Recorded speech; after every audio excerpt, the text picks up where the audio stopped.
Bienvenidos a Opinión en Jaque, soy Robert Quintana Wilfredo Beltrán. y hoy día vamos a compartir y conversar sobre la depresión.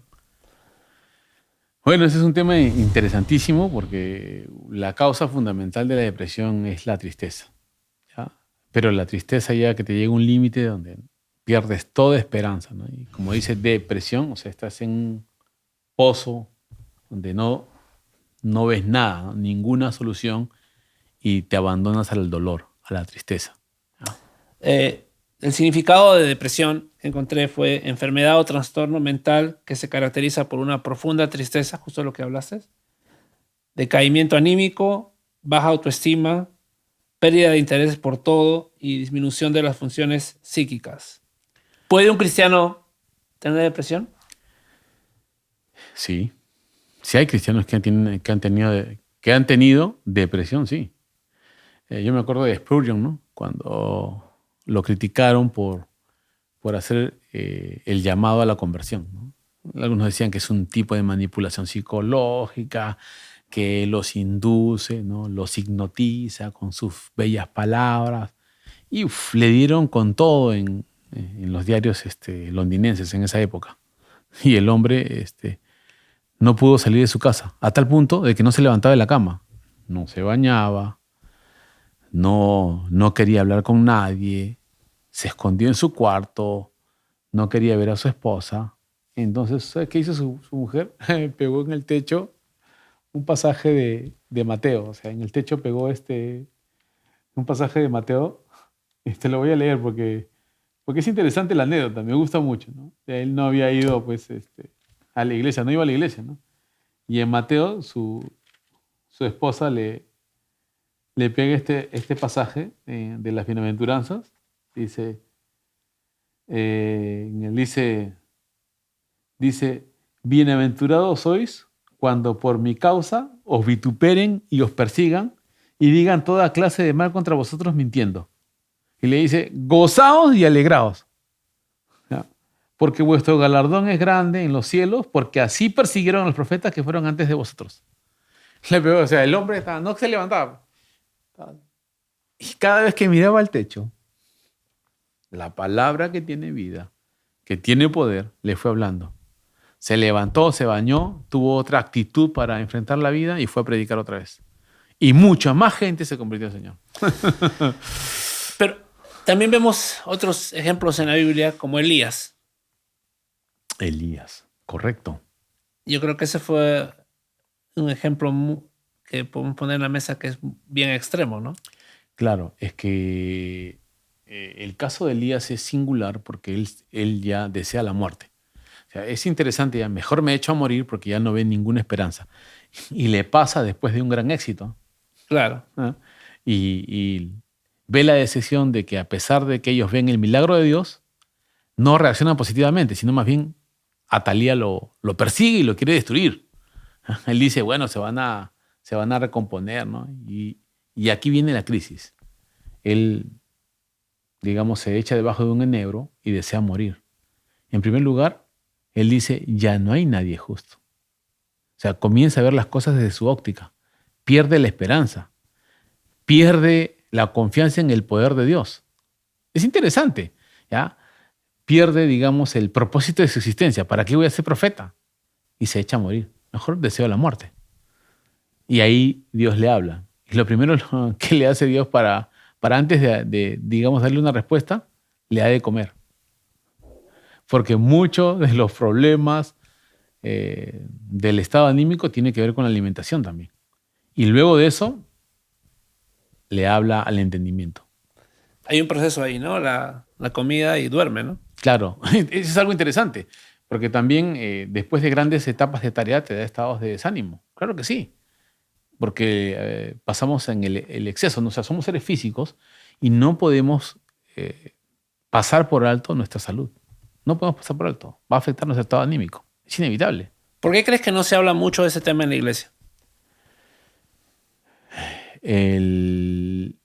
A veces algunos están adelantando el cielo.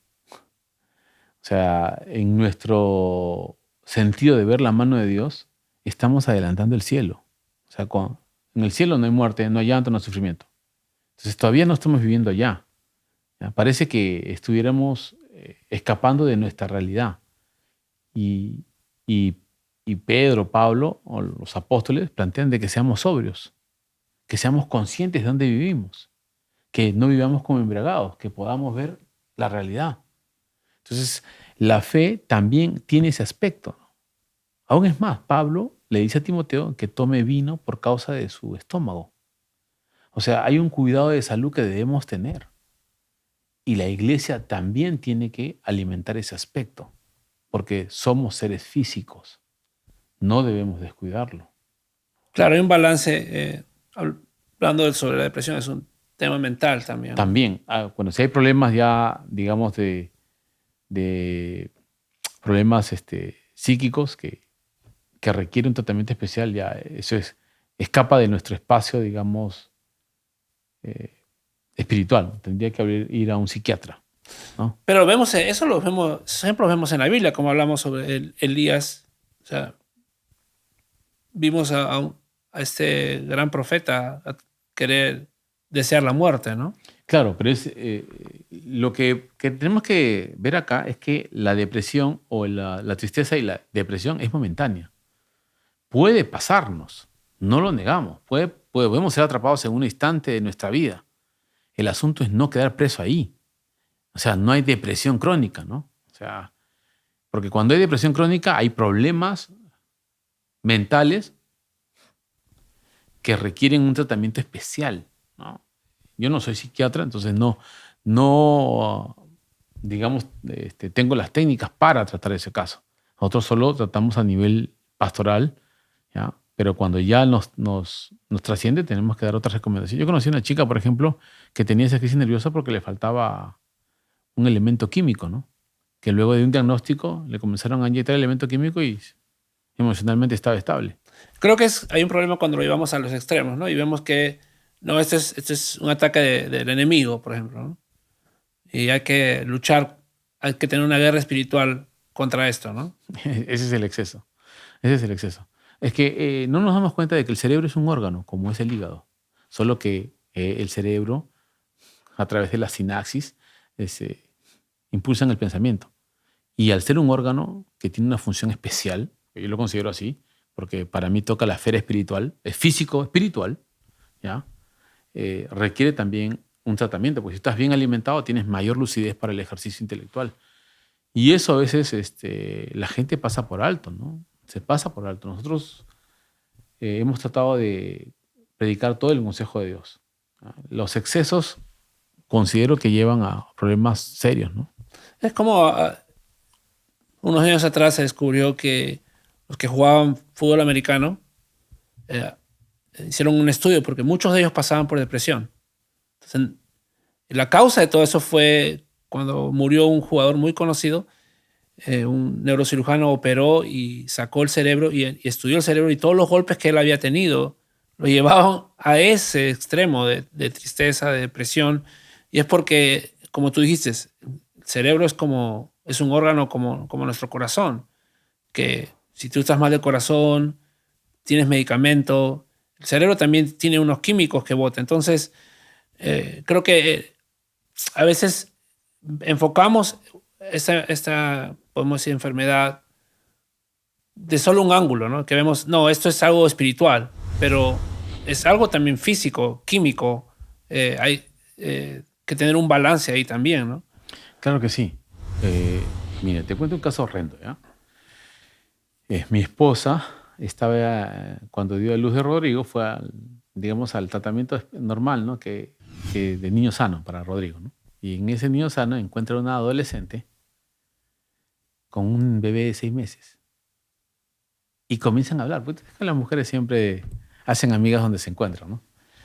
Y como era la chica, digamos, se le veía tan alegre con su hijo, comenzaron a conversar. Y mi esposa dice, qué bien. Y dice, pero le pregunta, ¿qué edad tienes? Y él le dice, 16. Y ella le dice, y, bueno, ¿quién es el papá?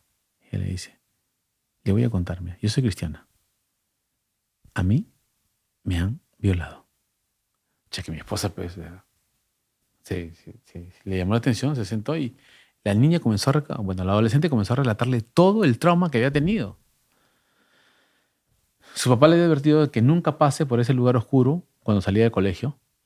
Espérame, yo te voy a ir a buscar. Y ella dijo, no pasa nada. Pasó y la violaron. 6 meses estuvo en shock. O sea, después que estuvo 6 meses estaba así. No hablaba, los hermanos oraban, ¿no? Ya. Pero ella estaba en shock. O sea, como su mente no reaccionaba, ¿no? No hablaba. O sea, estaba una experiencia traumática horrorosa. Y lo peor, quedó embarazada. O sea, ya los cambios químicos comenzaron a afectar. Sus padres, por supuesto, la llevaban al doctor, ¿no? Y aquí vemos los dos lados. Buena alimentación. Iban sus mejores amigas a verla. No le decían nada, solo la acompañaban. A veces solo estaban horas ahí con ella. Sus padres y la iglesia haciendo oración. Y, por supuesto, al psiquiatra, al psicólogo, ¿no? Para ver. Al final reacciona. Y reacciona bien. Al principio no sabía cómo enfrentar su condición. Y ella le dice a mi esposa, después que dé a luz, no quise dejar nunca más a mi hijo. Lo amo. Él no tiene la culpa. Mira la lección que le da la chibola, la niña, por así decirlo, le da a mi esposa y dice, este es mi sangre. Él no tiene la culpa de lo que ha pasado y yo no lo voy a odiar jamás. Y ahora no veo mi vida sin él. Paso. Es una lección que te abre los ojos. Dice, puedes superar el trauma, puedes superar el dolor, ¿ya? Puedes superar el sufrimiento injusto, la amargura, es cierto, las limitaciones que ahora le causan tener un hijo. Pero ahí hallamos la respuesta de Dios, que la vida en Cristo tiene solución. La verdad que este es un tema muy, muy especial, porque yo pasé por depresión por 2 años. Estuve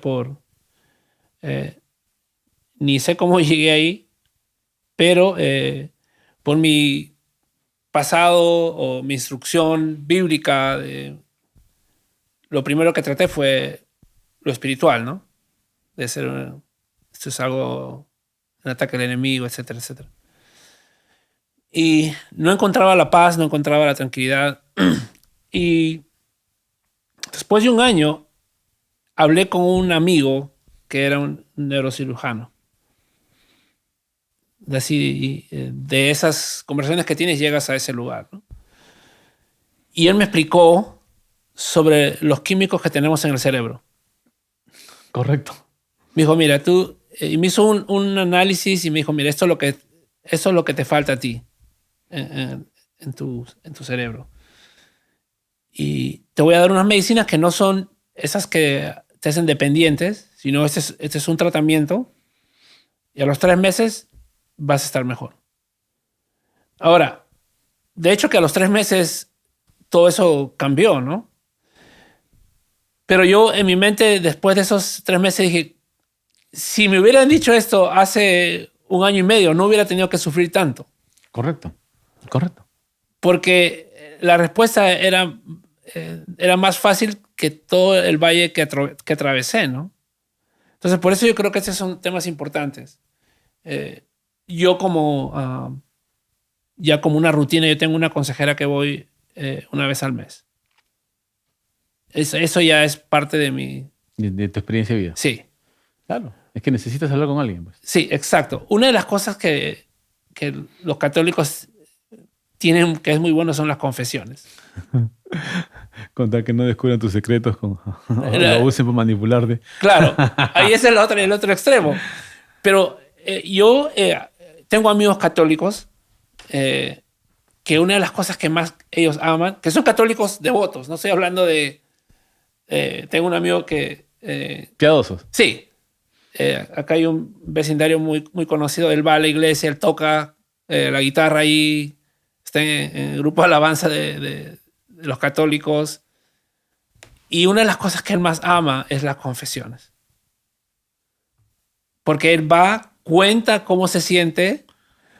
Y obviamente nosotros sabemos que las 3 Ave Marías o los 4 Padre Nuestros no funcionan. No. Pero es ese sentido de quitarte esa carga. Es que es una indigestión mental, pues la crisis. O sea, hay una indigestión mental y sale a través de las palabras. O sea, parece un poco grotesca la comparación, pero es real, es necesario. Uno necesita descargarse.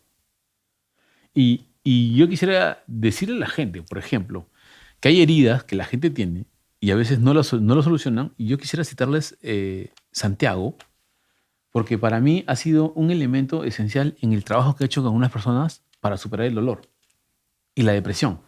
En Santiago capítulo 5 dice algo interesante. Dice, verso 16, confesaos vuestras ofensas unos a otros y orad unos por otros para que seáis sanados. La oración eficaz del justo puede mucho. Acá no dice acusaos. Acá no dice atacaos. Y no dice, tú tienes la culpa de lo que me pasa. Yo vengo a confesarlo o sea, lo que hay en mi corazón que me está haciendo daño por causa de lo que me ha hecho otra persona. Exacto. ¿Ah? Vengo, confesaos unos a otros.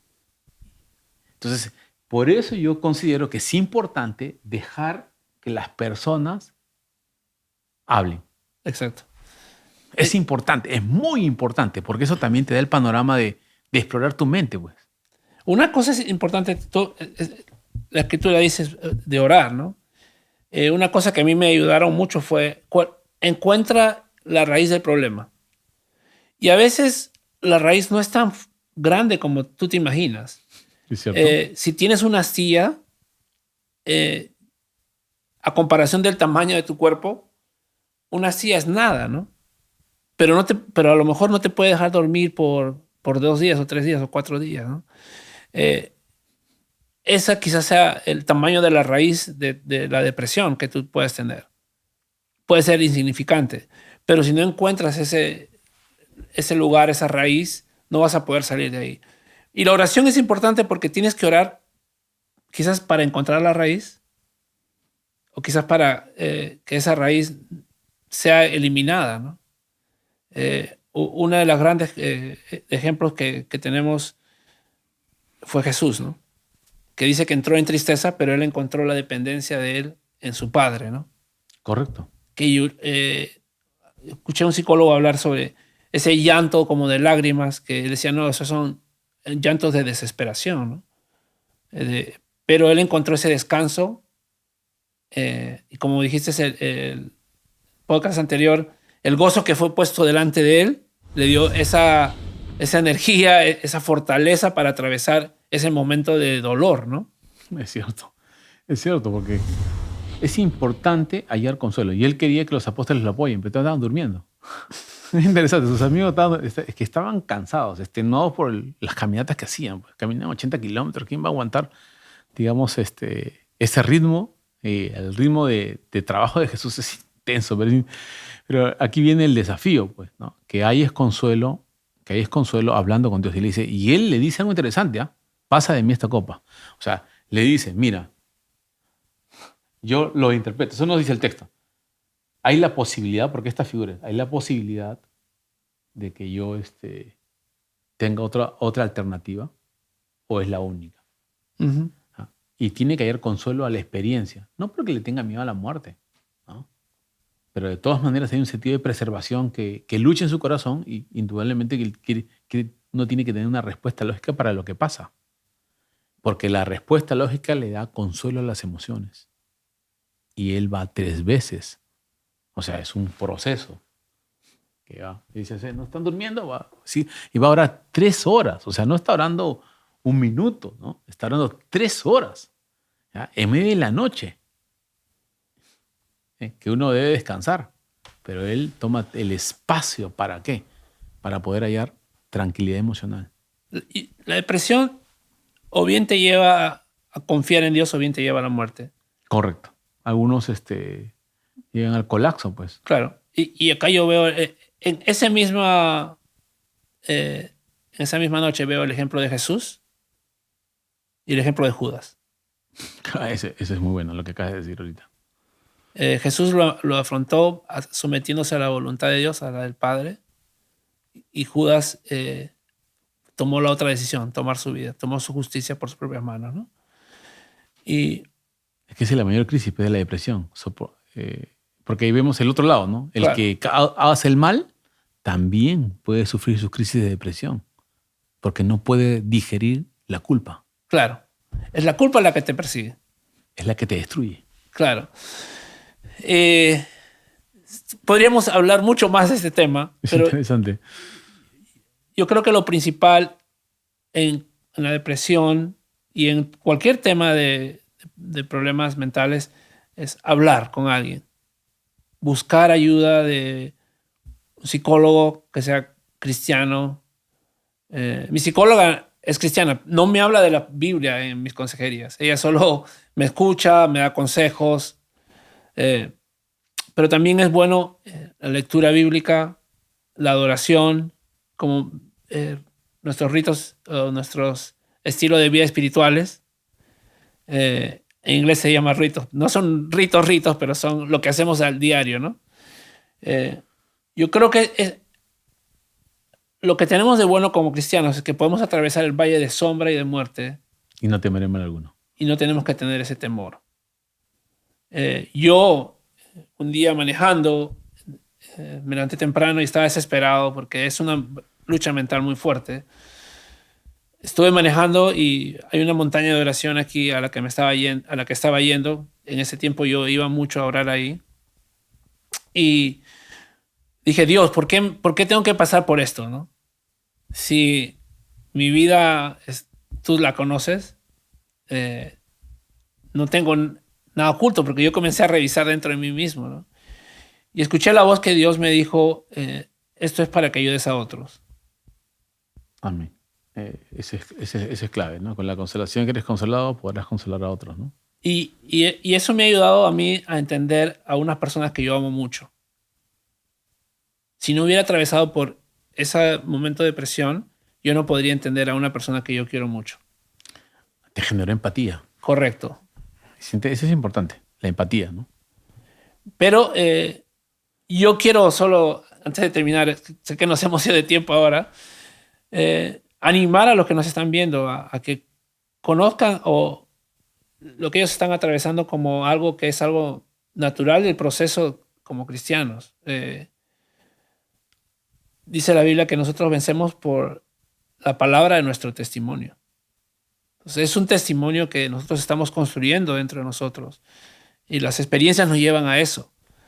Y creo que como cristianos debemos ser más abiertos a estos temas, hablarlos desde la plataforma, no ser cerrados, ¿no? El hijo de un famoso predicador se suicidó por la depresión y este pastor comenzó a predicar más sobre eso, a abrir a la congregación estos temas. Y yo creo que eso es importante dentro de lo que hacemos como cristianos, ¿no?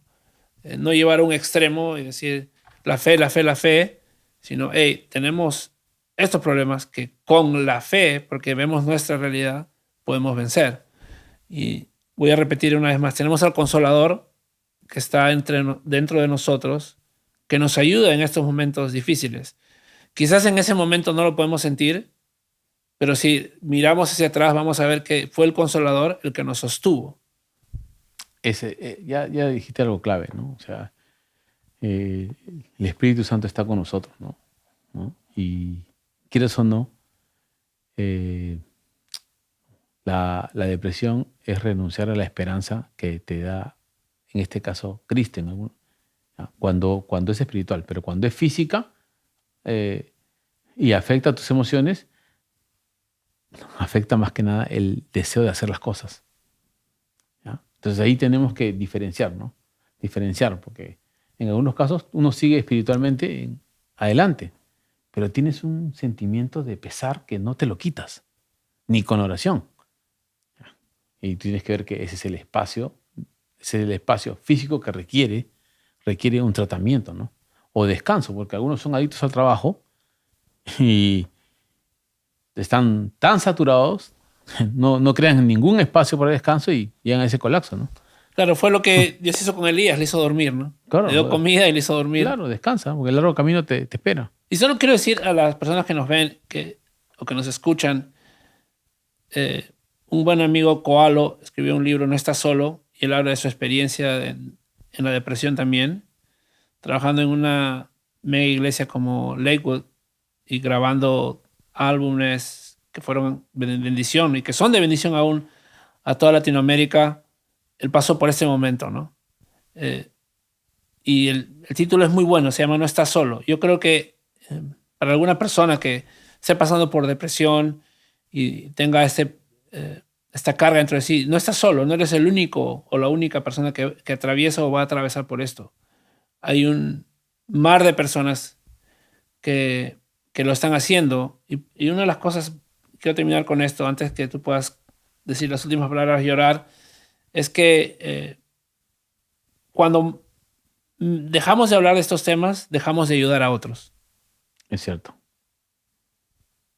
Y yo creo que es importante el compartir más de estos temas porque esto ayuda a las personas y se dan cuenta, oh, no soy yo solo el que atraviesa por esto, es también este amigo, esta amiga, y eso se convierte en una comunidad que ayuda a la comunidad.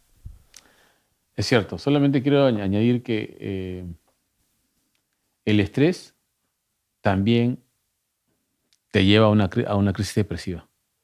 Y de repente para la siguiente que podamos tratar, vamos a hablar de la carga que el apóstol Pablo llevaba por causa de todas las iglesias.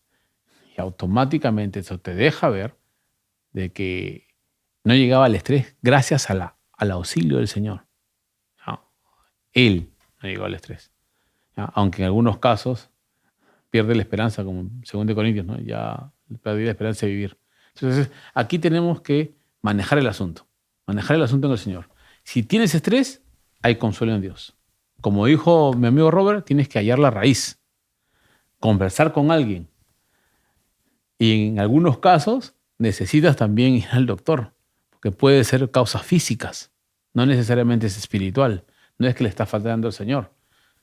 Y después que haces todos los exámenes, por supuesto el Señor te da un consuelo especial y una respuesta que va a ayudar a otros también a salir adelante. ¿Puedes orar? Claro, oramos. Padre, te doy gracias de todo corazón por este tiempo que estamos en ti y te pido por todos los que están atrapados en la depresión, que puede ser por causas físicas, les des la sabiduría para ir al doctor, que no tengan miedo. Y si son causas espirituales, Señor, dale las respuestas que necesita. Padre Santo, tú sabes particularmente la experiencia de cada uno. Nosotros no podemos lanzar juicios o apreciaciones superficialmente. Ya hemos aprendido de que tu Espíritu, que todo lo escudriña, es el mejor consejero. Así que ayuda a estos hermanos, a estos amigos, a estas personas que están escuchándonos. Te lo pido de corazón en el nombre de Jesús. Amén. Amén. Nos vemos la próxima. Nos vemos.